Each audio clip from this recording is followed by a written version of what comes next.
Hello everybody, Lucas Haneman here. Welcome to this week's episode of Guitar Tone Tuesday. I hope you guys are having a fantastic week so far.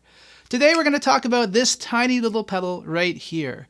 This little itty bitty box of wonder. The MXR Phase 95, one of my new favorite pedals. Now I know it's not brand new, it's been out for a few years and there are some other videos on YouTube about this thing, but I wanted to go through the practical side of this pedal and why I keep it on a very small pedal board. And the reason why really is because it's kind of a jack of many trades. This thing is fantastic. It can do everything from Leslie sounds to Uni-vibe sounds to traditional, what we think of phaser sounds. So it's amazing. I love it. That's why I'm making a video on it. So let's talk about it a little bit here. The MXR Phase 95 is a combination of two legendary phaser pedals. The MXR Phase 45, which is a two-stage phaser, which came out in the mid-70s, and the MXR Phase 95, which is a four-stage phaser, which came out in the mid-70s. Two-stage phasers are more subtle and more subdued than four-stage phasers. Not only that, but this thing also lets you choose between script logo and block logo mode. The script logo sound is more subtle than the block logo mode. So, what we have here is an on and off switch. We have a speed control for your phaser effect, and we have these two little dip switches here. One of them controls the Phase 90 versus Phase 45 mode, and the other one controls that script logo and block logo sound. And to me, it's like walking up a ladder. You start off in your Phase 45 mode in the script logo setting, which is very subtle, very nice. And then you go up to your Phase 45 block logo mode, which is more throbbing, more intense, more pitch bending. Then we go to the Phase 90 and the classic script logo sound, which is a little bit more syrupy, a little bit more swirly, I'd say, than the Phase 45. And then you go into that block logo setting for the Phase 90, and it's totally, in your face, on top of the guitar sound. And I recorded 4 clips for you in that order. We do the two Phase 45 sounds with a Tele-style guitar, and then both the script logo and block logo Phase 90 sounds with a Strat. So let's jump right to those clips, and then we're going to come back and talk some more about this pedal. Here we go.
All right, so hopefully it's clear to you guys why I find the MXR Phase 95 to be so practical for me as a player, and hopefully for you as well. You know, the Phase 45 style sounds, that two-stage phaser that I showed you with the Telecaster, it really does a lot. I really enjoy the faux Leslie sound that I got at higher speeds. Of course, it's not quite the same as, you know, a Leslie simulator pedal or a true Leslie, but it does that style of sound quite well. And then, of course, in the slower settings, I really, really enjoy those Uni-vibe style sounds. I call them Uni-vibe style sounds. They're very close to a Uni-vibe in my opinion. So much so that I'm actually going to sell my Uni-vibe now that I have the MXR Phase 95.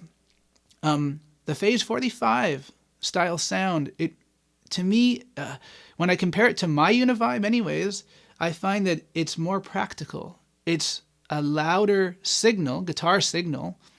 You do get a slight boost when you kick on the pedal compared to your dry signal, where with my Uni-vibe the signal drops. And the noise of this pedal is substantially less than my personal Uni-vibe pedal. So it's a win-win. And then, of course, those Phase 90 sounds are just classic, you know. It makes me think of lots of the country records and funk records from the 1970s, you know, Leo Nocentelli from the Meters, and, of course, Eddie Van Halen with his Phase 90, and all that. I mean, it's just a classic sound that I really, really, really am loving. I had a friend who lent me a Phase 45, an original one, a few years ago, and I really fell in love with that sound. So it's been nice to have those sounds available with this tiny little pedal. And as I say, it resides on a fairly small pedal board. Here's the board. Fairly small, okay? For me, it's small. I've got the Phase 95 here going into my favorite overdrive pedal of all times, the Kingsley Minstrel tube overdrive pedal, with a boost for that pedal. So I got 2 stages of gain, which for me is enough. I've got a delay pedal. I've got an EP booster, which I just love leaving on all the time with single coil pickups. And then I have a looper. And that's it. It's all powered by a Shiox DC7.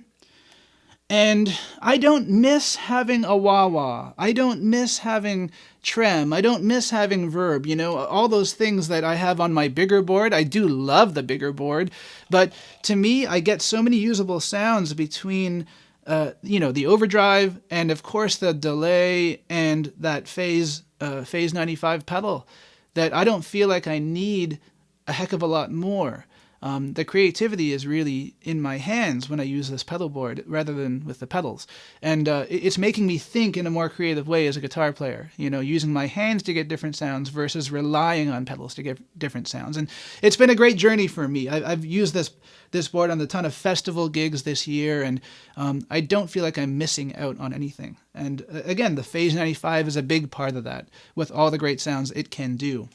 So, jack of many trades, maybe a master of none, but it doesn't bother me when the guitar's in a mix, whether it be in a live situation or in a recording session or whatever. I certainly love the MXR Phase 95.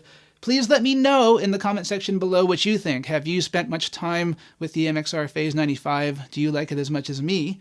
And if it's your first phaser experience, I highly recommend the MXR Phase 95. The price is very reasonable. Even here in Canada, I got it brand new for about $149, maybe $150, which I think is quite good. And you can get them on the used market even cheaper than that. So that's about it for this week. Don't forget to like, share, subscribe, and we shall see everybody again very, very soon. Take care. Bye-bye.